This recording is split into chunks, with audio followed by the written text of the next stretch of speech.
Assalamualaikum warahmatullahi wabarakatuh. Perkenalkan, nama saya Sri Ayu Granawulan dengan NIM 28921502232 dari Prodi Manajemen kelas Reguler Plus. Nah, di sini saya akan mempresentasikan materi untuk memenuhi ujian akhir semester 3 Universitas Pancasakti Bekasi dengan dosen pengampu yang terhormat Bapak Dr.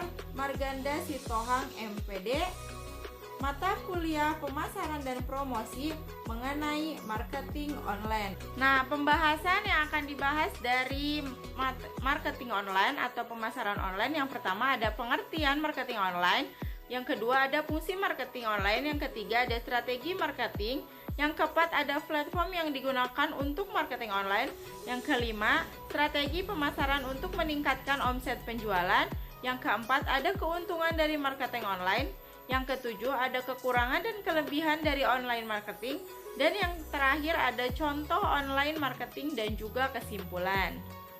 Nah, yang pertama ada pengertian online marketing atau pemasaran online. Apa itu pemasaran online? Pemasaran online menurut para ahli Dianawati adalah kegiatan mengkomunikasi pemasaran dengan menggunakan media internet. Sesuai dengan perkembangan pemasaran online, tidak hanya menggunakan media website, tetapi juga email dan aplikasi-aplikasi yang lain yang berjalan di atas protokol internet. Lalu, pemasaran media sosial secara umum ialah bentuk pemasaran digital yang menggunakan media sosial dan situs web jaringan untuk mempromosikan produk atau layanan organisasi melalui cara berbayar dan organik. Nah, pemasaran media melibatkan aktivitas seperti membangun kehadiran jejaring sosial, menyebarkan kesadaran merek, melibatkan dan pelanggan melalui konten, mengarahkan lalu lintas ke situs web, dan sebagainya. Marketer media sosial menggunakan media untuk pertama kalinya hadir di platform sosial populer dan menjangkau pelanggan atau calon pelanggan untuk mempromosikan produk. Materi yang kedua yaitu fungsi dari online marketing. Apa sih fungsi dari online marketing? Yang pertama ada meningkatkan inovasi pengembangan dunia bisnis. Yang kedua membuat koordinasi tim lebih kreatif. Yang ketiga merumuskan tujuan perusahaan. Yang keempat mengawasi kegiatan pemasaran. Yang ketiga ada materi yang ketiga yaitu strategi online marketing. Apa sih strategi yang akan digunakan untuk pemasaran online? Yang pertama ada buka situs halaman online shop. Yang kedua maksimalkan jaringan dan relasi serta fokus pada konsumen jadi nomor 1. Yang ketiga tumbuhkan, buat dan rajin konsisten tentang konten-konten yang menarik. Yang keempat maksimalkan menggunakan digital marketing. Yang kelima pahami tren-tren platform-platform yang ada zaman sekarang. Yang keenam memiliki targetan awal. Yang ketujuh bergabung dengan marketplace, viral marketing, dan iklan-iklan perjualan lainnya. Yang kedelapan sering meminta bantuan keluarga, saudara, teman untuk memperluas penjualan kita sehingga memperbanyak testimoni dan pelanggan akan percaya akan kualitas yang kita jual. Yang terakhir adalah memakai brand ambassador. Nah, materi yang keempat itu jenis dan platform pemasaran media sosial.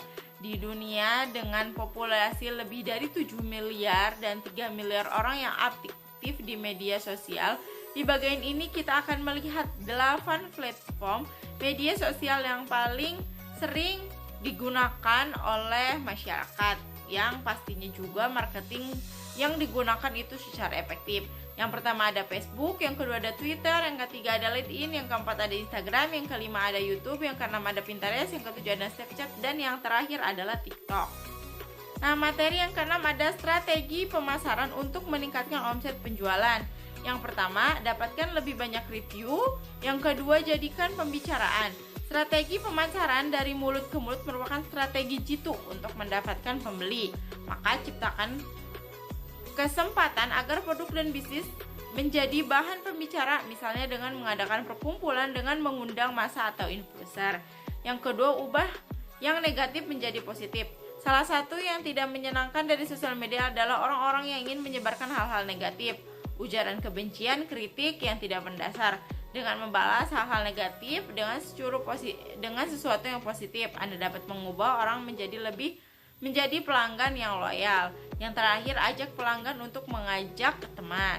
Nah, materi yang keenam ada keuntungan menggunakan strategi marketing. Yang pertama ada meningkatkan penjualan, memahami keinginan konsumen, dapat memasuki kebutuhan konsumen melebihi harapan mereka.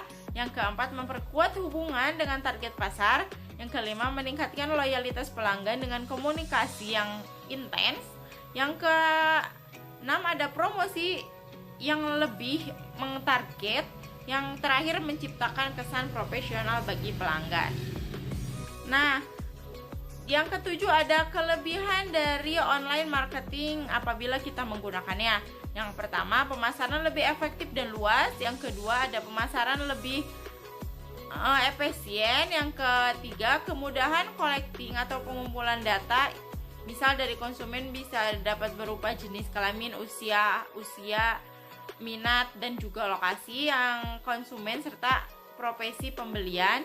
Yang keempat ada jangkauan biaya pemasaran. Yang kelima ada bisa terus terhubung dengan pelanggan. Yang keenam bisa menghemat biaya waktu. Yang ketujuh available 24 jam. Yang kedelapan ada iklan digital. Menentukan konten iklan bukanlah yang mudah, sama halnya dengan menekankan target iklan yang tepat. Kelebihan dari konsep digital marketing ialah terkait pembiayaan yang lebih rendah dibandingkan marketing konvensional.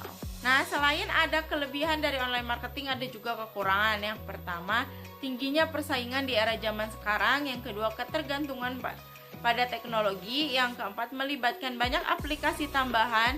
Yang keempat, ada umpan balik negatif. Yang kelima, membutuhkan pengalaman dan penerapannya, sehingga membutuhkan waktu yang lebih banyak dan pengalaman yang cukup untuk produk yang ada tawarkan dikenal dan diterima oleh konsumen. Nah, materi yang terakhir ada contoh online marketing. Di sini ada 3 gambar dan di situ ada 3 aplikasi yang digunakan untuk memasarkan online. Yang pertama itu ada Instagram, yang kedua ada Shopee, yang terakhir ada TikTok. Nah, kalian jadi bisa berjualan di sana dengan memasukkan barang yang mau Anda jual ke dalam marketplace tersebut. Dengan mencantumkan harga, itu bisa men-setting sendiri sehingga meluas pemasaran produk yang Anda punya. Nah, demikianlah materi yang sudah saya sampaikan. Tibalah kita di kesimpulan. Media sosial saat ini sedang menjadi tren dalam kehidupan masyarakat Indonesia dan seluruh dunia pada umumnya. Penggunaan media sosial menjadi salah satu alternatif awal bagi pemula bisnis untuk memasarkan produk dan jasa, dikarenakan dengan menggunakan media sosial dapat diketahui grafik dari pengguna media sosial tersebut. Banyak orang yang akan mengunjungi lawan akun pemilik usaha serta dapat meningkatkan penjualan bisnis. Nah, dalam memasarkan suatu produk dan jasa di media sosial harus dapat memberikan informasi yang jelas agar para pengguna media sosial tersebut melihat postingan iklan dan produk tersebut menerima informasi visual yang menarik dan berkeinginan untuk menelusuri lebih lanjut akun dari iklan tersebut. Penjualan dengan menggunakan media sosial dapat dilakukan kapan saja dan di mana saja sesuai dengan permintaan konsumen dan memesan produk yang diminati atas iklan atau postingan di akun media sosial si pemilik usaha. Nah, demikianlah materi yang telah saya bahas mengenai online marketing atau pemasaran online. Semoga bermanfaat. Mohon maaf apabila ada kesalahan, salah kata atau salah yang saya ucapkan. Terima kasih atas perhatiannya. Wassalamualaikum warahmatullahi wabarakatuh.